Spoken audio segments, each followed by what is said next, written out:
From Geppetto Studios in New Freedom, Pennsylvania, welcome to the Cosmic Geppetto Podcast, your home for inclusive, positive geek culture, where we talk about movies, comics, music, books, and whatever else we feel like.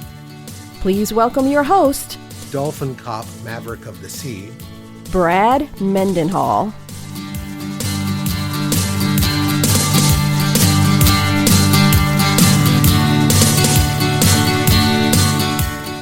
Hey kids, it is episode 251 of the Cosmic Geppetto Podcast. Author and Lockhaven professor Matthew T. McKeague makes his long-awaited debut to talk about his novel, Andy Gets Conned. Why is it long-awaited? Because we recorded this conversation what feels like a lifetime ago. Matthew is an awesome guest, and it is shameful I didn't get this to you sooner. Sorry. Anywho, let's get to it.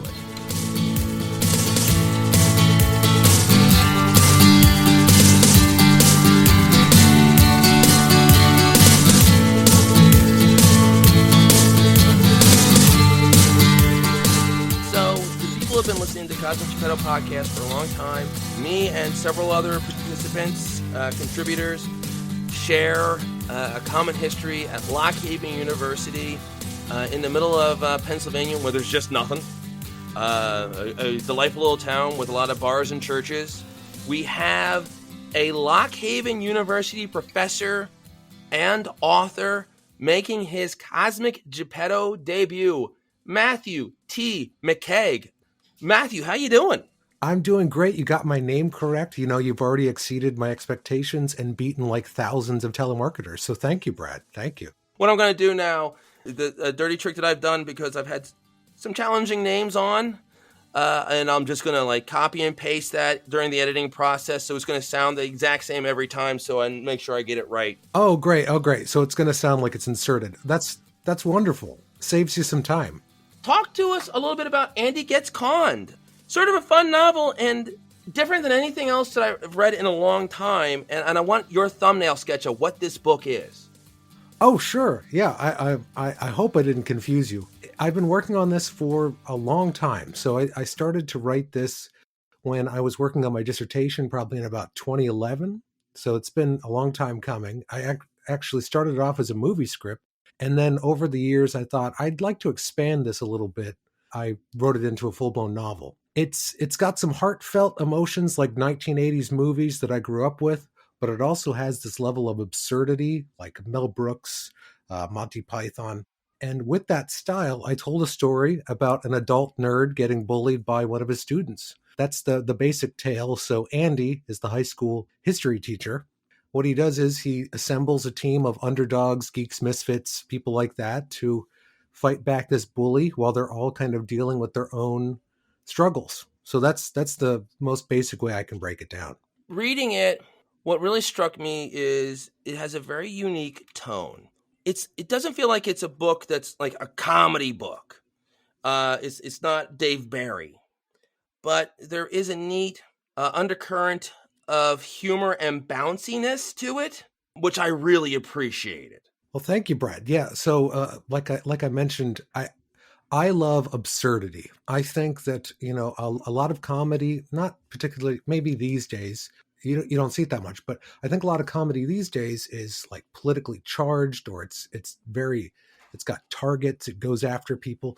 But mine is sort of saying, all right, I'm going to write everything in a way that is not topical whatsoever. I'm going to keep it really light and bouncy, like you said, and just nothing is too far. Everything, any absurd thought I had, as long as it makes sense in the story, I was down to do it. So thank you. It's funny. I remember having a conversation with my mom about some piece of science fiction. My mom is a big science fiction fan. She was talking about one of the lesser known science fiction series, like Andromeda, the one with Kevin Sorbo. And she said, it just didn't make any sense. I laughed because my mom is a huge Star Trek fan. It's like, yeah, it doesn't make sense, like the Vulcans and the transporters and all that. And I was teasing her a bit, but she was right, because I knew exactly what she meant.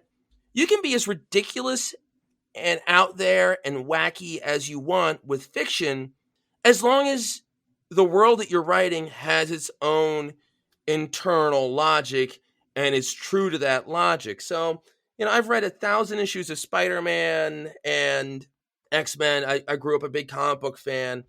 I know these worlds are ridiculous, but I also knew, and it would bother me when those ridiculous worlds didn't follow their own internal logic. And I am not alone in this. Any comic book fan or genre fan will get irritated where that doesn't work in that world. That doesn't work. You're not playing by your own rules. Completely agree, Brad. Yeah, that internal logic, like you just talked about, it's so important, especially in my opinion, with absurdity. When you're going balls to the wall, I'm going to be absurd with this. You don't want it to be just this stream of conscious rambling. You've got to connect it. Like some of my favorite fiction out there is taking these premises that I haven't really seen before and spinning it to a comedic way. Like, have you ever seen the movie Bubba Hotep, starring Bruce Campbell? Oh, yeah. Yes. No, it's like Elvis isn't really dead. He's in a retirement home. And then he teams up with JFK, who's not really dead and turns out to look black. And they have to fight a mummy. But it all makes sense in that world. Like, I love content like that. You can get away with so much as long as you treat your audience with respect and know that the audience, especially for genre stuff, they're going to follow along, and what you think doesn't matters so much to them. It's funny, the more ridiculous, the more out there the content, the more they're going to pay attention. So if you do the show Friends, which nothing could be further away from genre stuff, or that show had its, and there have been a couple of articles about it. Just in season 1, Ross said that the first time he was intimate with a woman was with his wife. And then 5 seasons later, it was revealed that when he was in high school or college, he slept with the elderly librarian and stuff like that. And nobody cared, because that's not why you would watch Friends. You didn't watch Friends to get into the minutia of the Friends shared universe. You would watch a half-hour show because you thought Courtney Cox was kind of funny and Jennifer Aniston was sort of funny and pretty, and Chandler would say something funny, and then you would go on with your life. Not the sort of deep dive that genre people do. When I was writing about Andy, I wanted you to feel for this underdog who's clearly getting abused by the world around him, and then just build this craziness all around him, because I feel like, especially you can see in the last couple of years, this world seems to get crazier and more illogical. So comedy, I feel like, has to ramp itself up to the next level. And I wanted to really show how an underdog, nerd, geek, he's all of them basically, is dealing with this world around him that does not make any sense at all. I've heard satire writers, especially those that delve into politics, say how hard it is to write political satire now because the world just out crazies the satire. Every Onion article seems like it could be true in today's world. Oh, yeah. I mean, I think we've all seen either an Onion article, or was it Babyloni, I think is a contemporary of theirs. Oh, yeah, the Babylon Bee. Right. Where they'll post something and the person who reposts it's like, I can't believe this. And you have to delicately, because you get where it comes from. It's like, you shouldn't believe it because it's not true. That is a satire website. But I understand. I'm not taking a shot at you. I'm taking a shot at reality, because reality is crazy enough where that could wait, and that could happen. Right. So I want to talk about Andy, the main character of the story, where he could be really unlikable. You are presenting a character who could very easily be the stereotypical guy in his basement, eating unhealthy food and complaining about everything he sees on pop culture. A character who's been the bad guy in a lot of stories. But I liked Andy. I didn't think he's definitely not a born perfect character, but still likable and relatable with amount of charm. How did you do that dance where, you're going to have a flawed protagonist, flawed hero, but not somebody where halfway through the book, the readers are rooting for him to just get his comeuppance, which, by the way, can work. You can have a protagonist main character who the reader can sort of dislike, and with the right story around it, that can work. But it didn't seem like that was what you were shooting for. So how was that tightrope walk of an imperfect character who has been a bad guy in a bunch of stories, but in this case, I still want Andy to do well? Right. Thank you. That's a great question. So up front at the beginning of the book, Andy is clearly unsatisfied in his current state of life. So he's a little bit snarkier. And like you said, he's taking out his aggression on popular culture that he doesn't like. He starts up front a much, not completely unlikable, but he's less unlikable than he becomes throughout the book. He becomes the underdog that you root for soon enough. At the beginning, to help tell the hero's journey and kind of show progression, I did want him to have some clear flaws. And especially, I think, in comedy, I don't like watching perfect people. I kind of can relate to Andy's take on the media world where you're only casting pretty people. Even comedians these days, the ones that are pushed on us, seem to all be pretty. I'm talking, men, women, everybody. They have an aesthetic that we like. So I'm trying to promote this imperfect person, especially up front, and show how, you can grow as a human being amidst the absurdity. You can go through enough tragedy yourself and eventually grow. So the snarkiness, as a writer, I make Andy learn from his experiences, try to grow as a human being. And I do like that you picked up on the fact that I took this type of character who is often portrayed as a buffoon or an oaf, and I put little nuggets of that throughout the text, but I use that to my advantage to try to make you root for him by the end of it.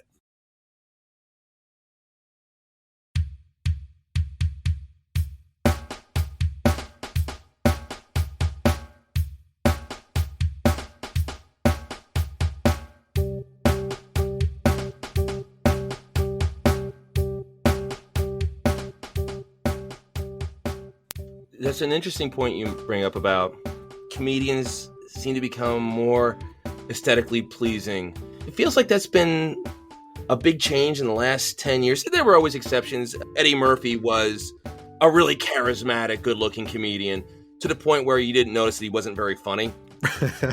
I re-listened to Raw not that long ago. It was like, wow, if not for his stage presence, this is awful comedy. Yeah, a lot of humor, on stage stand-up, it's all about that energy. If you have enough energy and you're zany and waving your arms around like an inflatable tube man, you can get an audience just off of that alone.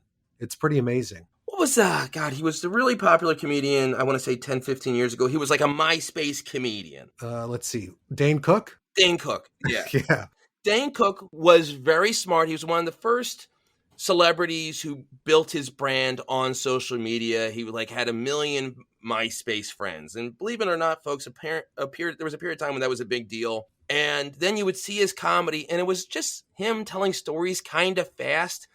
And he was a good-looking guy with definitely an energy that you would feed off. But it's sort of thing, if you read a transcript of his comedy, he's like, there's no joke here. The big comedians right now, Kevin Hart, he's a short guy, but he's a good-looking guy with presence. His comedy is profoundly mediocre. I like him so much better as a comedic actor than as a comedian. I'm with you on that, yeah. Amy Schumer, who's funny, where her whole thing is being the relatable girl who says dirty things, which is what Sarah Silverman was doing 10 years previous. But it's funny, Amy Sherman's actually beautiful. Mm-hmm. But because she's 20 pounds heavier than Jennifer Lawrence, all of a sudden she's supposed to be like the girl next door. Even John Mulaney, and I'm a big John Mulaney fan, and he likes to sort of present himself as the awkward guy, but he's actually a really good-looking guy and incredibly well-tailored and well-dressed. It is funny. The aesthetics are so weird, as opposed to growing up. I remember seeing comedians, and these would be guys in sweatshirts and 50 pounds overweight and bad skin. And exactly. Did seem like, and there's always you can always find the exception, but it felt like comedy used to be about only if you're funny, not if you hit a certain quotient, if you're the right type, if you look this way. It seemed to be only about the funny. Like, look at the Three Stooges. Those are three very short dad bod Jewish guys. And then it turned out to be eventually 7 of them, but they're not aesthetically pleasant. And they made the studios tons of money. And there's a little bit about that take on an Andy too. I make him pleasantly plump, and he's going up against a hunk. So maybe I can relate to that a little bit. I grew up as a 300-pound. That was my peak. So I there's a little bit of me within Andy that's hitting upon this very thing we're talking about. There's a balance that you strike really well, where it seems like there's 2 types of protagonists, and you have the put upon constant loser who, if he wins, he just barely wins. And by the time you get to the next chapter or the next episode of the sitcom or whatever, he's back at square one. He can't say what he feels. He's completely stunted in his communication. And I never liked those characters. I think maybe the prototype of it from the last 30 years would be Wonder Years, where you had Kevin Arnold, who could never talk. Mm-hmm. All these awkward silences filled with the monologuing of the adult Kevin. So you have that, or on the opposite end of the spectrum, you have the protagonist who there's a little bit of wish fulfillment. And it's like, he's the guy who always says the right thing, the perfect thing. He always does the right move, and everyone else looks like a schmuck against him. And I think perhaps the most modern that has both of those pieces in it is the show Two and a Half Men, where you had the Charlie Sheen character who slept with all the beautiful women and had all the success, and it came easy to him. And then you had his brother, played by Ducky from Pretty in Pink, who was the guy who could never win, and his own personality and bad luck completely defeated him, so he's completely beaten in life. And that's why I think I could never get into that show, was it was 2 antagonists that I can't stand. I don't like the infallible, his life is perfect and everything's easy for him guy, because who can relate to that? Right. And I can't stand the constant loser who life just completely beats up. It's like, this is just depressing because it just reminds me of the worst. It just looks like a horrible Funhouse Mirror version of my own life. Exactly. Yeah. So they push the characters to the extreme. That brings up another thought about the portrayal of nerds in popular culture, like old movies. I grew up with the only thing in the 80s really portrayed a nerd, and the closest thing I could think of is like Revenge of the Nerds. But they even made those guys, some of them were insufferable. Some of them, you couldn't stand those people. And it's aged terrible. Oh, yes. They were bad enough then, and then you realize, I was like, oh, no, they were rapists. Yeah. That's right. That's how the first one ended, right? In the mirror room. Yeah. Yeah, you're right. And then I grew up looking for these underdogs, because that's who I always found to relate to. I found a lot of them in John Hughes movies, particularly when John Candy was working with him. I found that underdog that I loved. But, that wasn't exactly a nerd. That's just a society underdog in another way. So what I was really trying to do with this book was I want to portray a variety of the types of nerds, geeks, social outcasts that I've hung out with in the years, and that I am one of them, and kind of portray all the different kind of pockets or areas that we fall in. We're not just one person. There's a group of nerds. There's a group of us out there. John Candy, and you're right, he was never presented as a nerd. I mean, because first off, he was a guy who, even when he was 21, he looked like he was 45. Yeah, yeah. But what John Candy was, he was a schlubby guy. He would often play the schlubby guy who liked his cigars, liked his whiskey. This is a guy that you knew had a subscription to Playboy and all that. But everyone treated him as a dope. And then he would actually be 10 IQ points smarter than the people who underestimated him. Yeah, so by the end, he was always able to say, look, I may look this way, but there's more under the hood. There's more to me than that. He can make me cry and laugh almost seconds from one another. Like, I loved him so much. Planes, Trains, and Automobiles was such a good movie, and he was so great in it. And you're right, because he should have been insufferable, because the stuff that he put Steve Martin throughout that movie. But then at the end, when you realize that this is a guy who's has no family, and no matter what stupid stuff and what he put Steve Martin through, was a sweet guy with a good heart, So at the end, when he comes to Steve Martin's house, you do tear up because he's that friend that you love having around and who's going to make life interesting, even though you do want to choke him or you might want to punch him in the stomach every now and then. Right. And there's a good example of up front, you might not like the John Candy character when you first see him on the airplane and he's taking off his socks and he's disgusting for the first 5 to 10 minutes of that movie. But then over the course of it, you start to root for him, start to feel, hey, Steve Martin's being mean to this guy. Or at least that was my take on the movie. Well, and Steve Martin was so good at that. Yeah. Yeah. You like Steve Martin, but Steve Martin was very good at being the jerk a lot of the time. Like, not a bad guy, but a guy who, and I think of this, and I think of him in Father of the Bride. Great examples of this from Steve Martin, where Steve Martin would be the guy who was so much of a perfectionist and so much of a rule follower that he would make everyone else miserable because he was such a stuffed shirt. So then having John Candy there to get him to sort of see the error of his ways was really charming.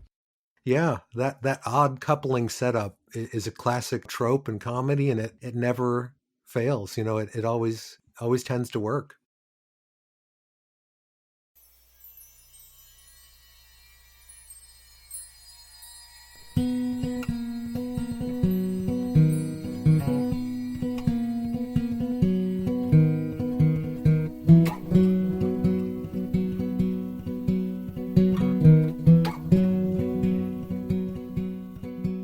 Andy Gets Conned, when I'm reading it, it just struck me as like, you know what? You don't see stuff like this, especially in written form. There's certainly satire out there, but this balance of comedy with a bit of heart and a lot of satire and a lot of zaniness, I'm trying to think is like, what have I read anywhere close to this? Not many examples.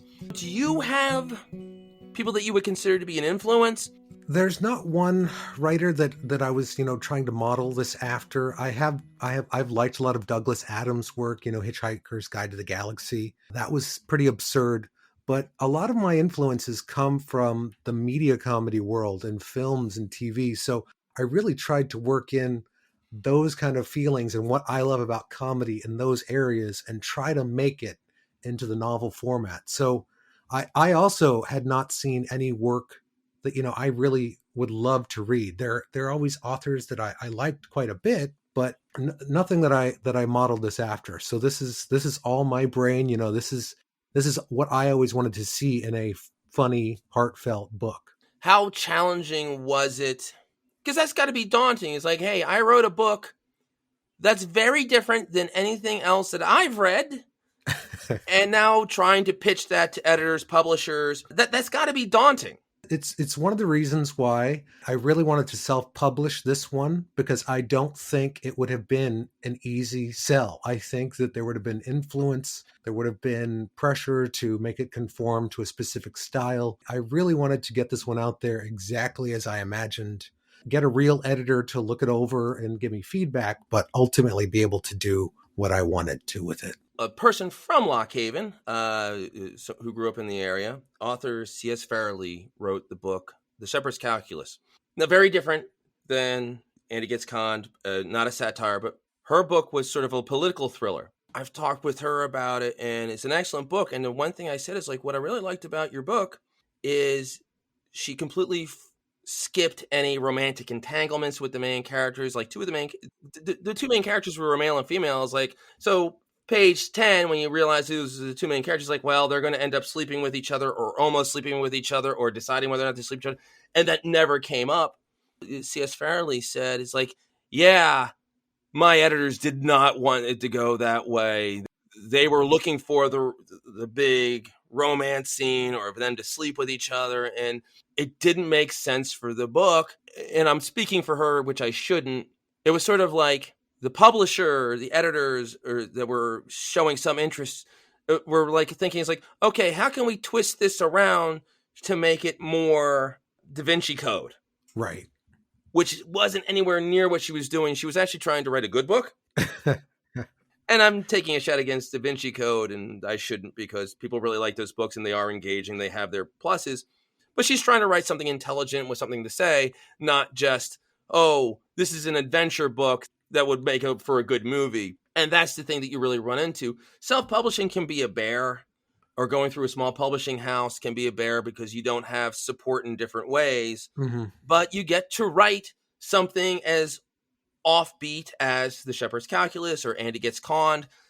You can go a million different directions, and these are things that you wouldn't see if you something that was from a big publisher with a big editor, especially if you're a young author with one of your first books. They're going to try to hammer what you have and a lot of times take away anything interesting about it so it fits more succinctly into existing ideas. Yeah, that's a great point. I view what I'm doing right now is I'm trying to build up a fan base, trying to build up my style in the way I want it to.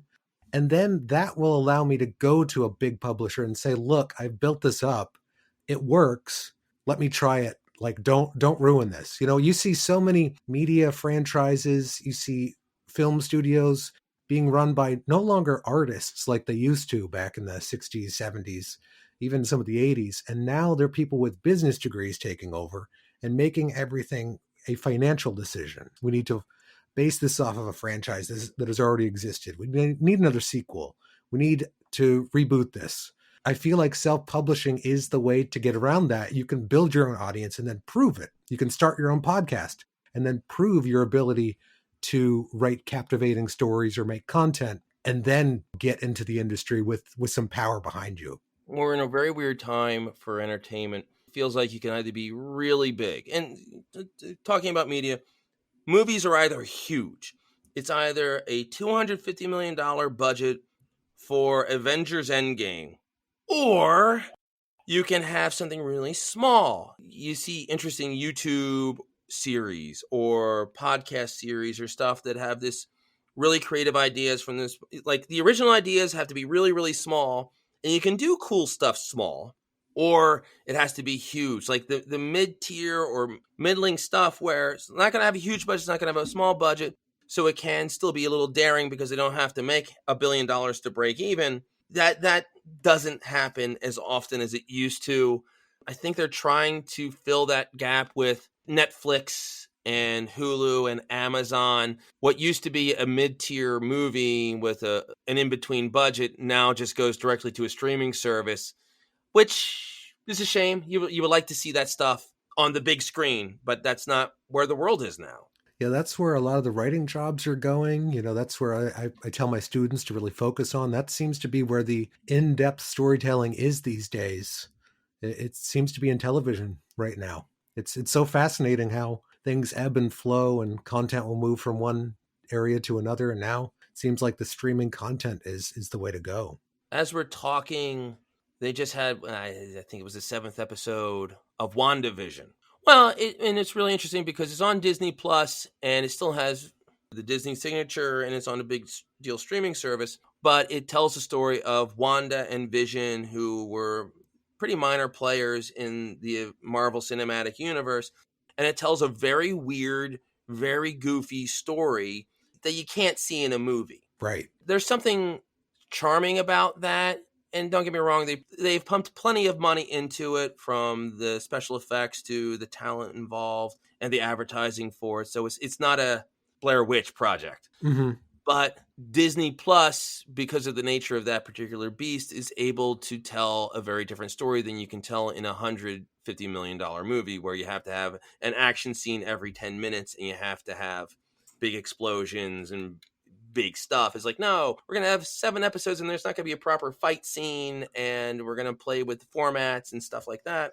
Streaming can do daring stuff that movies aren't able to right now. Yeah, absolutely. One thing with Andy Gets Conned, convention world plays a part in the story. Absolutely. Yeah, that's a big chunk of the second half of the book. In my life, I've been to plenty of comic book and sci-fi and fan conventions. I've seen that world change. Mm-hmm. I remember being 14 years old and my mom dropping me and my friends off at a hotel in King of Prussia where they had a convention in some of the rentable space. And all it was a bunch of local comic book stores with boxes where you could buy old issues of Spider-Man for 10 cents. And they would have a guy who guest inked an issue of X-Men 20 years ago, and you could pay him $10 and you draw a picture of Wolverine, even though he actually didn't. I remember specifically, I said, I want a picture of Wolverine. This guy who had that he drew X-Men, he didn't know who Wolverine was. I was like, I'm not even sure how makes sense, but I went and I got him a picture of Wolverine. He's like, oh, I can draw that. And he drew a picture of Wolverine, who was tall and lean, and the build wasn't right because he obviously didn't know the character. By the way, it was very cool, and I kept that picture forever. But that was a very, very small thing. And now, a year ago, or 2 years ago, because we're in COVID world and who has conventions right now, I went to like the Harrisburg comic book convention. I had a press pass for it. And even though it was just Harrisburg, which isn't like, a major hub, they had actors from Agents of S.H.I.E.L.D. and Arrow, a lot of celebrities, and some pretty big names in comics. Walt Simonson and Louise Simonson were there. There were also a lot of advertising and people coming dressed in costumes and stuff. It's changed so much because it's now really a pop culture event. For you, when you're writing that, what are the things that you really wanted to hit when showing it in the book? What did you feel was really important to show to give the feel of what conventions can be like? Right. Yeah. I wanted to show both the highs and the lows of the convention, of the now convention experience, because they've become so big. I did want to cover a lot of all right, this is how you hang out with your friends. This is the chain of events you go through. The highs, spending maybe a whole half a year's salary on high priced merch because that's the only place you can get it, that kind of thing. Then I wanted to talk about also how corporate some of these large events feel, where you feel like you're standing in line in Disneyland for an hour to get to an event, where you might not even get to ask a question because the questions are pre-approved, to make fun of the annoyances that we all have at these big cons, but also talk about the communal feeling that it has and how moving the experience can be during the non-commercialized parts of it.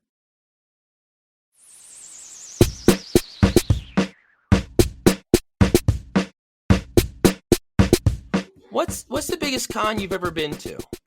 Let's see. The biggest one I would have been to, this wasn't exactly a dork nerd convention. There's some overlap, but it was a South by Southwest film festival in Austin, Texas. That was the biggest one I've been to, with a lot of big budget actors there, directors, writers, and the entire convention hall was crammed, just filled with people. Do you remember any of the big names that were there?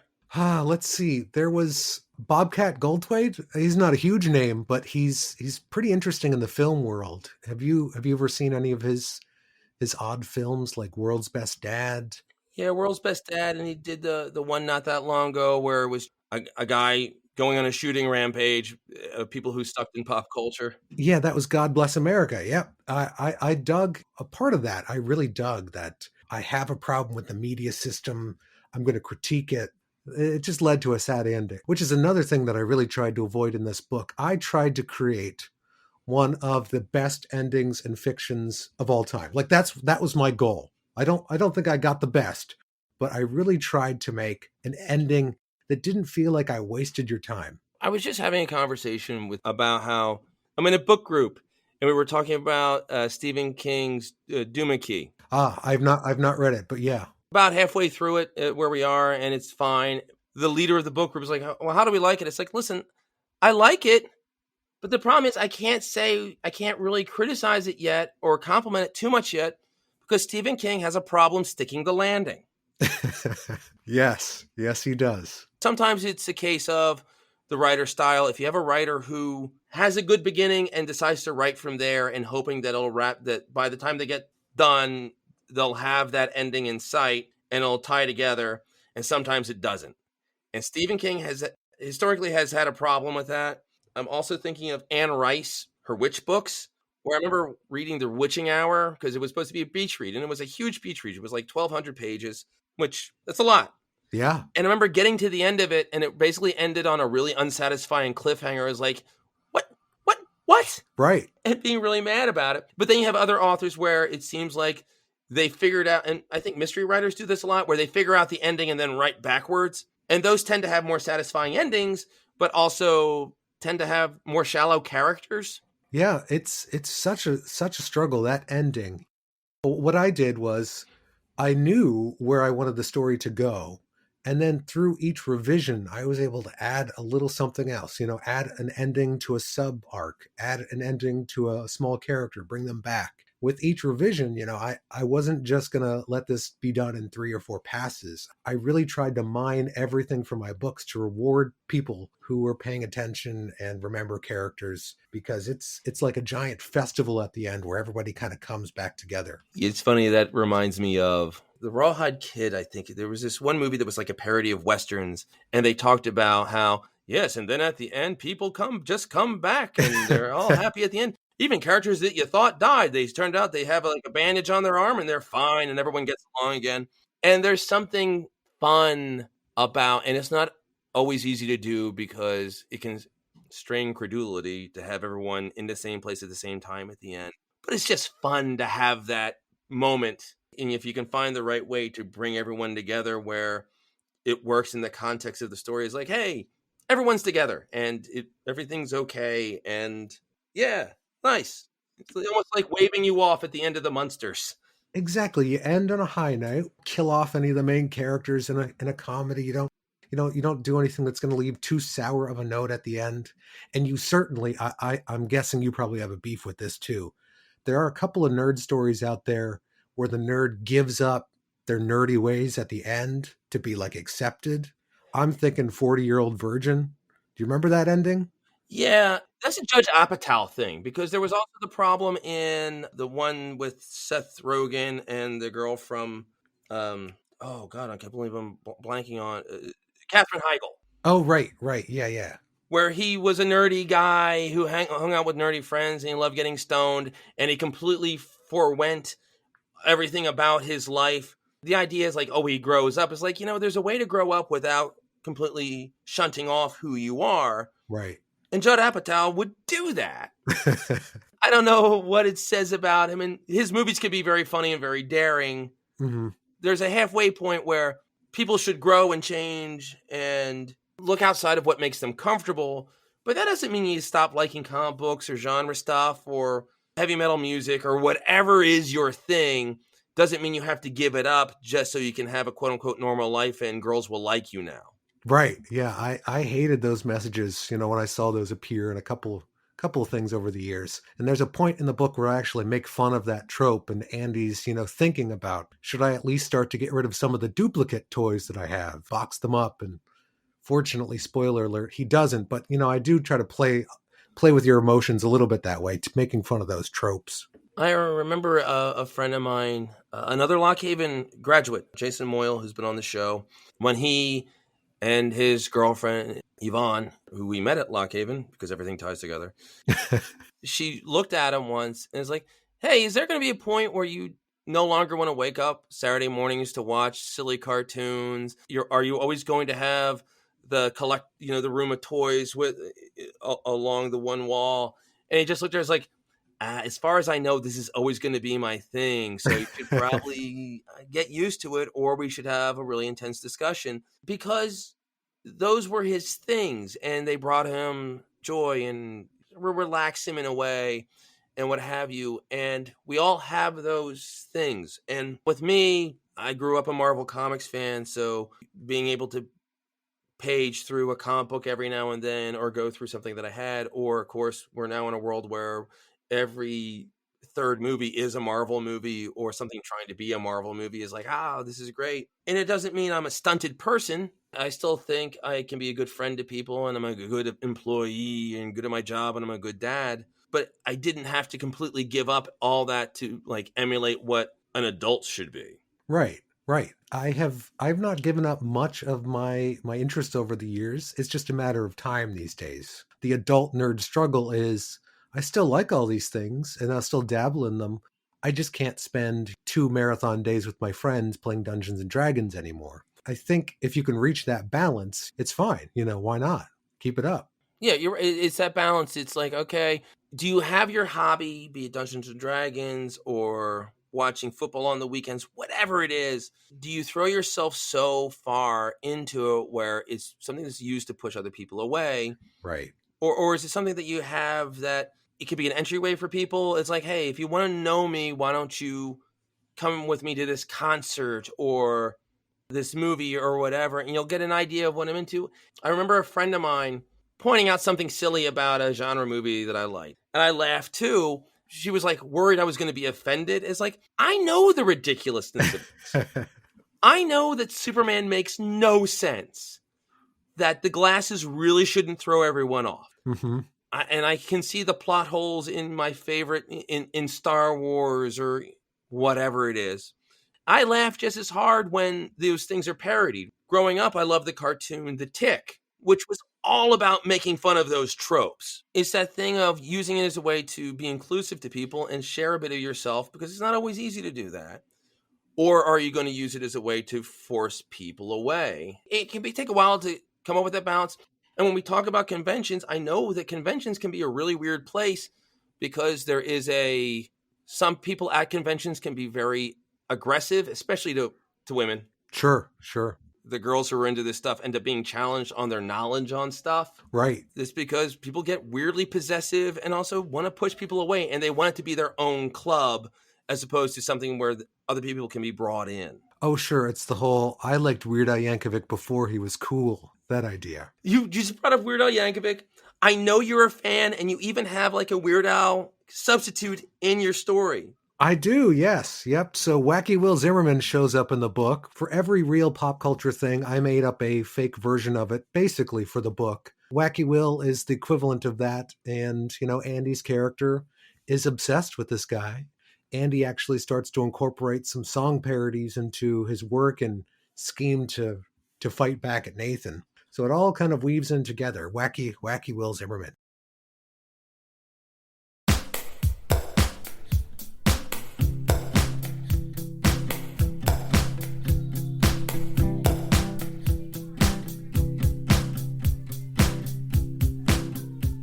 When we were setting this up, you mentioned your love for Weird Al. I have an affection for Weird Al as well, and I grew up during when he did Eat It and Fat and Smells Like Nirvana. Like he was probably at his biggest when videos were at his biggest, because he did really clever, smart videos, as well as, and I don't think people appreciate this, Weird Al Yankovic is a really good musician. He is a really good musician. His versions of some of the songs that he parodies musically are better than the originals. Oh, yeah. Yeah. There are many songs out there that, I can't stand the original, but once he puts his touches on it and adds his odd aesthetics to it, I love it. He worked his magic. I first fell in love with him with a song I heard from 1986 called Christmas at Ground Zero. Don't worry, that's why I specified 1986, people, right? It's not about 9/11, not that Ground Zero. It's just Christmas during a nuclear holocaust. And that juxtaposition, that's an original song. I fell in love with him there. And then I think when you're younger, you really gravitate toward the parodies as a Weird Al fan. But then when you get older and you go through his catalog, you appreciate half of every album he put out is a complete original. It might be trying to sound like an artist, but it's a complete original of his. And those are really what I absolutely adore these days. They're weird, they're unique, and I think those don't really get much attention compared to the parodies. I love both, but my goodness, he's been a tremendous influence on me over the years. One of the ways he came onto my radar recently, he is also a successful music director, and I'm a big Ben Folds fan. He directed the video for Rockin' the Suburbs, and he also, I wish I could remember the name of the song, but like you said, he does style parodies as opposed to direct parodies. And Weird Al did a song that was sort of in the genre of Ben Folds. Yeah, it was Why Does This Always Happen to Me on the album Poodle Hat, if I recall correctly. And yeah, Ben played the piano. I adore that song. It's some great self-entitlement critiquing in there. It's great. Ben Folds is very complimentary of Weird Al. Weird Al has sung backing vocals on one or two Folds songs. And Ben Folds, in a lot of ways, is Weird Al if Weird Al played it 60% more straight. Right. Because he's not afraid of humor. I have laughed at Ben Folds songs. There's also a darkness to his music. Even the funniest stuff, there's some pathos. And also he will go really dark with like Brick, Picture Window. These are songs that are very sad and have some very dark material in them. But you could see where there's a kinship between those two. For you, I'm sure you're giving this thought. It's like Weird Al has had a hold on you for a while. And what about it keeps you coming back? Because for a lot of people, they only see the really over-the-top music videos and the parodies. But you see there's more to that. And what keeps you coming back to Weird Al? We could do a whole podcast on this alone, Brad. One of the things I like about Weird Al is that he is extremely intelligent, graduated valedictorian of his high school class, and he applies the work that an anal retentive person uses for school to music. So everything he does, he doesn't half-ass at all. You know, from trying to master the way the original song sounds, to playing instruments, you know, he's like a master accordionist, to singing, to the lyrics. He'll spend months on a parody song that has a minute and a half, 2 minutes worth of lyrics in them. And he'll spend months crafting every word to make sure there's no wasted effort, that everything is either a setup or a punchline, that there's puns and self-deprecation. There's every type of humor in his music. So I love the amount of work he puts into something that even at face value looks stupid or is easy, but it takes a tremendous amount of work. So I just respect that level of craftsmanship and intellect that he works into things that even sound stupid, if that makes sense. That's really what I love most about him. But there's some other stuff too. Even though I appreciate blue, dark, swear word ridden humor, I love that stuff. Weird Al can make me laugh just as much as those people without ever dropping an F-bomb or mentioning anything offensive. I think it takes an extra level of work to make you laugh without going to those other areas. So those are two reasons. Like I said, I don't want to talk too long about that, but those are two big ones for me. One other thing, Weird Al, and it's developed a cult following, but he did the movie UHF. Yes. And he starred in the movie, and he was also the creative force behind it. He directed that, didn't he? His manager, Jay Levy, directed it, and Al was involved pretty heavily with it. So it was definitely his brainchild. The movie didn't do well financially, and the critics didn't like it. Of course, the critics were not going to like that movie. No. It was a box office flop. If you go back and look at the other movies it was going against, it was released at the same time as like The Color Purple, an Indiana Jones movie. You know, it was released as a summer blockbuster. And Al tends to think that that's one of the reasons why, you know, it may have been such a flop. But yeah, it was ahead of its time, and the humor involved. It was basically YouTube before YouTube existed, a bunch of random sketches kind of put together to make fun of TV and tropes. It was so silly. I loved it. I always thought with that, part of the problem was Weird Al shouldn't have starred in it. Where Weird Al is fantastic and he has this great mind for comedy, doesn't exactly have leading man good looks or charisma. Not that long ago, there was a TV show, I don't know if you saw it, Stan Against Evil. No, I've not heard of that. No. It was written by Dana Gould, who was a writer for The Simpsons, and he's a really, really good comedian. And he wrote and produced this show, and he wanted to star in it. And they basically said to him, you're not a great actor, and you don't have leading man presence. Not even leading man looks, but you didn't have leading man presence. And they got Dr. Cox from Scrubs. Oh, right. Yeah. He's been in a number of things over the years. Yeah. Fantastic actor. And they got him to star in it. And Dana Gould, they put him in this really neat supporting player because he was a lot stronger as a supporting player who showed up and said crazy stuff once an episode, and then he could go back to, he ended up playing like a gravedigger, a really funny gravedigger. When I look at UHF, because Weird Al always functioned really well in 2-3 minute long videos, and his strength often was the creativity and the effort to put in, and the timing doesn't work out, but it's like, what would UHF have been with him on the creative side and give him a really fun supporting part where every 10 minutes he shows up, does something wacky, everyone points, it's like, Weird Al, he's awesome. And then you have a comedic leading man like Jim Carrey, although I don't think the eras matched up. Right.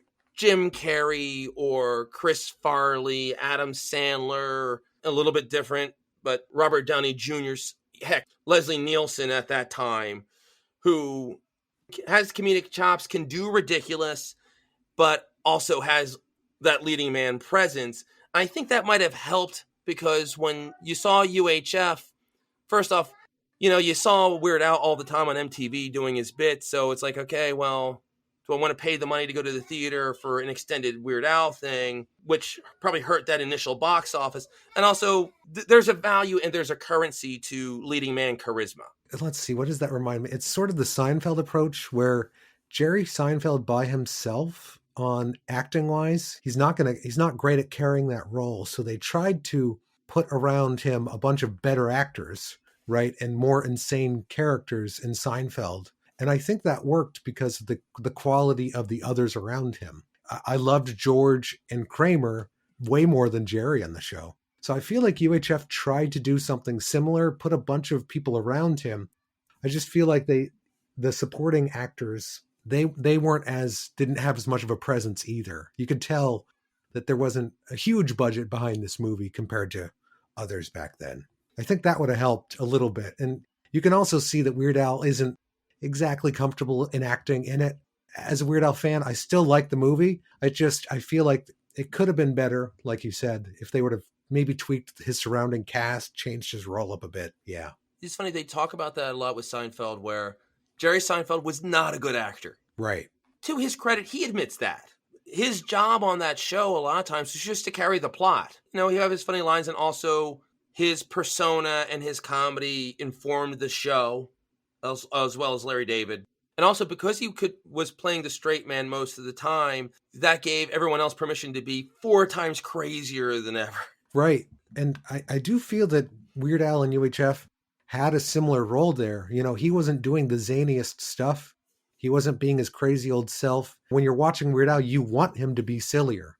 So giving him the straight man role is a bit odd of a choice to make. Matt, this has been so cool. I've had so much fun. We haven't even talked a lot. We haven't even done a lot of Lockhaven talk. We got off on a bunch of tangents. I know. Yeah. What do you teach at Lockhaven? I'm teaching in the communication department. It used to be communication, speech comm, and a media department separate that have merged soon after I graduated. So I'm teaching in that department in communication. I am in charge of right now it's the electronic media track.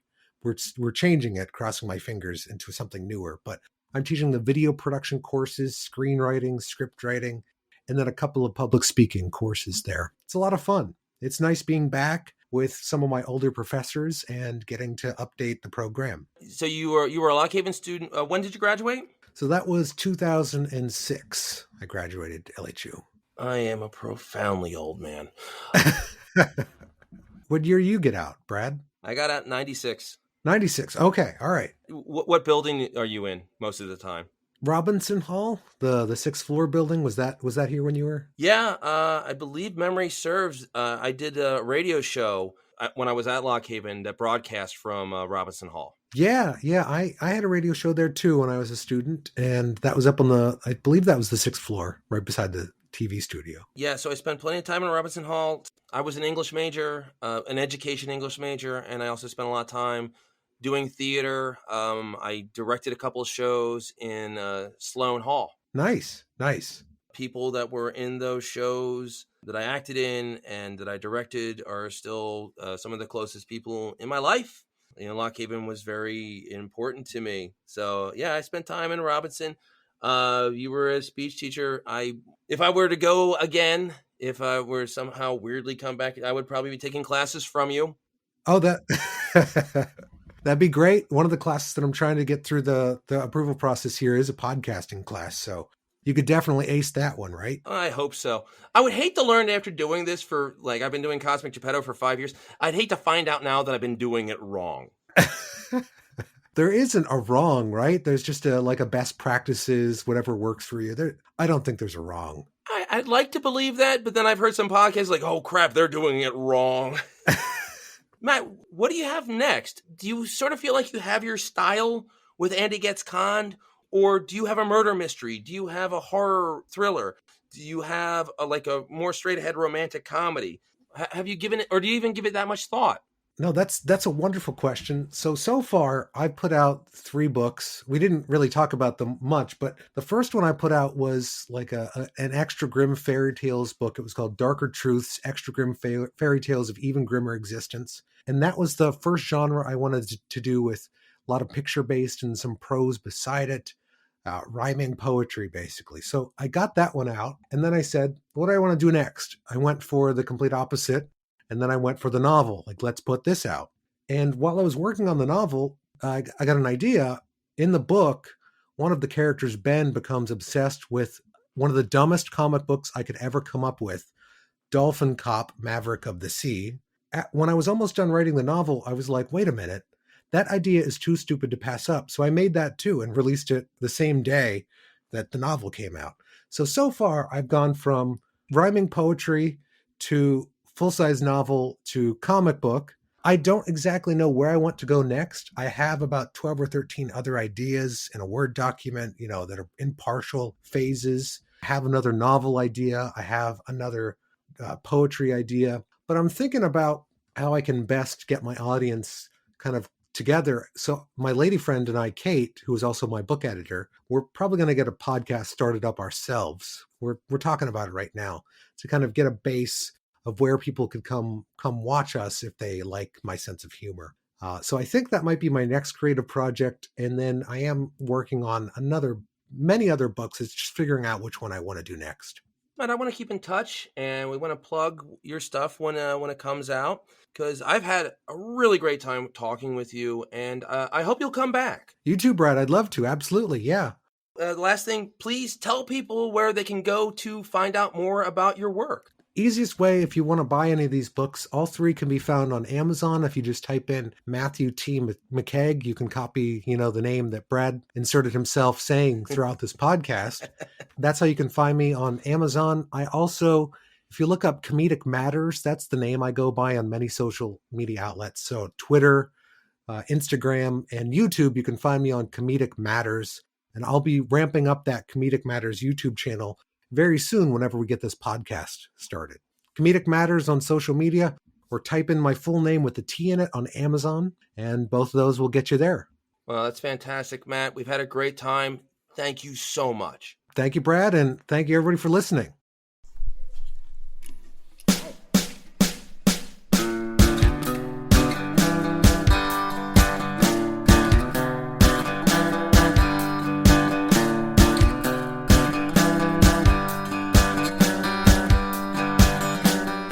That wraps episode 251. Big thanks to Matthew T. McKeague.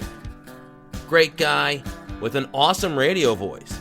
Seriously, I pride myself on sounding pretty good, but I could listen to him all day. Hope to have him back, and I promise next time I won't take so long to get him to our listeners. Coming soon to the Cosmic Geppetto podcast. I promised this already, but this time I mean it. Sarah Black and Dr. Anna Papard join me to talk about the latest Joss Whedon news. Till then, in the words of Jarf Hardin, see you in the funny pages.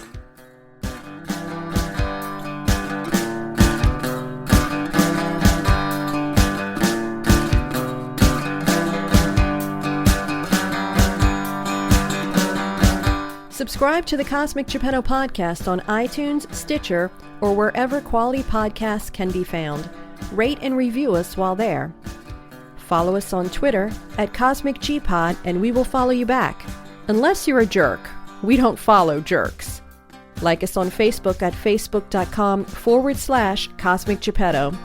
We love hearing your ideas for upcoming episodes. Email us at cosmicgeppetto@comcast.net. you can get away with so much as long as you treat your audience with respect